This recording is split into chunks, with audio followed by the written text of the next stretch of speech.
संभल से सपा सांसद शफीकुर रहमान बर्क उत्तर प्रदेश के दूसरे आजम खान हैं। जी हाँ, ये हम नहीं कह रहे, बल्कि ये कह रही हैं पूर्व केंद्रीय मंत्री मुख्तार अब्बास नकवी की बहन फरहत नकवी। दरअसल सपा सांसद डॉक्टर शफीकुर रहमान बर्क के बयान पर मुख्तार अब्बास नकवी की बहन और मेरा हक फाउंडेशन के अध्यक्ष फरहत नकवी ने पलटवार किया है। फरहत ने शफीकुर रहमान को यूपी का दूसरा आजम खान कहते हुए कहा कि सपा सांसद केवल बयानबाजी करते हुए अपनी राजनीति को चमका रहे हैं। सपा सरकार और सांसद रहते हुए इन्होंने अब तक किया क्या है?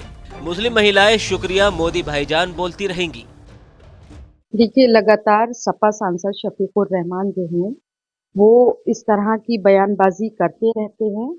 वो बिल्कुल आजम खां का रोल अदा कर रहे हैं कि इस तरीके की भद्दी बयानबाजी करके महिलाओं के लिए, कभी अगर महिलाएं बुर्का ओढ़ के रैंप पे आ रही हैं तब उस पे बयानबाजी, या बेटियों की उम्र अगर 18 साल से बढ़ा के शादी की 21 साल की जाती है, कभी इस पे बयानबाजी कि हमारी बेटियां और भी आवारा हो जाएंगी। तो ये लगातार इस तरह की आजम खां की नकल करके और टिप्पणी कर रहे हैं। तो ये बहुत गलत तरीका है उनका। और जिस तरह आजम खां सजा भुगत रहे हैं, इस तरह ये भी किसी चीज में फंस सकते हैं। इनका कहना है कि मुस्लिम महिलाओं को हम अवेयर करेंगे। मुस्लिम महिलाएं तो अवेयर हो चुकी हैं और इसीलिए वो शुक्रिया मोदी भाईजान बोल रही हैं। फरहत ने कहा कि मुसलमानों पर राजनीति भाजपा नहीं बल्कि शफीकुर रहमान कर रहे हैं। वो आजम खां की तरह बयानबाजी करके वो खुद की राजनीति चमका रहे हैं। ऐसे बड़बोले बयान के कारण ही आज आजम खां सजा भुगत रहे हैं। उन्होंने भी केवल मुसलमानों के वोट पर सियासत की, उनका भला नहीं किया, जबकि भाजपा ने मुस्लिम कौम का साथ दिया। मुस्लिम महिलाओं के ऊपर हमेशा एक 3 तलाक की तलवार लटकी रहती थी। तब भी भारतीय जनता पार्टी की सरकार आगे आई और मुस्लिम महिलाओं ने जब अपने हक की आवाज उठाई तो भारतीय जनता पार्टी ने उसका साथ दिया। नारी शक्ति को लेके बात की जाए या महिलाओं के अधिकार की बात की जाए, उस पे भी हमेशा भारतीय जनता पार्टी ने काम किया। और जितनी भी योजनाएं हैं उसमें भी सबसे ज्यादा मुस्लिम महिलाओं को फायदा मिला है। इसलिए मुस्लिम महिलाएं अब जागरूक हैं और वो शुक्रिया मोदी भाईजान बोलती हैं और वो इस चीज में भारतीय जनता पार्टी के साथ आगे बढ़ रही हैं।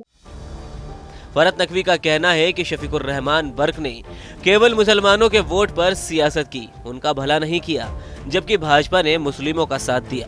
संगठन से जुड़ी सैकड़ों महिलाएं गांव-गांव, घर-घर जाकर शुक्रिया मोदी भाईजान का नारा लगाएंगी। हाँ, वो इस तरीके की अपनी राजनीति चमकाने के लिए मुस्लिमों का जैसे हमेशा फायदा उठाया गया है गलत तरीके से, टिकट वोट बैंक मुस्लिम को समझा गया है, उसी तरीके से अब भी किया जा रहा है। लेकिन अब लोग समझ चुके हैं कि क्या चल रहा है। आपको बता दें कि संभल से समाजवादी पार्टी के सांसद डॉक्टर शफीकुर रहमान बर्क ने पिछले दिनों शुक्रिया मोदी भाईजान कार्यक्रम को लेकर कहा था कि इस देश के अंदर मुसलमान बहुत दुखी है, मुझे नहीं लगता कि वे भाजपा के झांसे में आएंगे। उन्होंने ये भी कहा कि हम अपनी मुस्लिम बहनों को भी समझाएंगे कि इनके बहकावे में न आए। इससे पहले भी मुजफ्फरनगर में रैंप पर बुर्का नशीन लड़कियों के कैटवॉक पर भी सपा सांसद ने बयानबाजी की थी। फरहत नकवी ने उस बयान का भी विरोध किया था।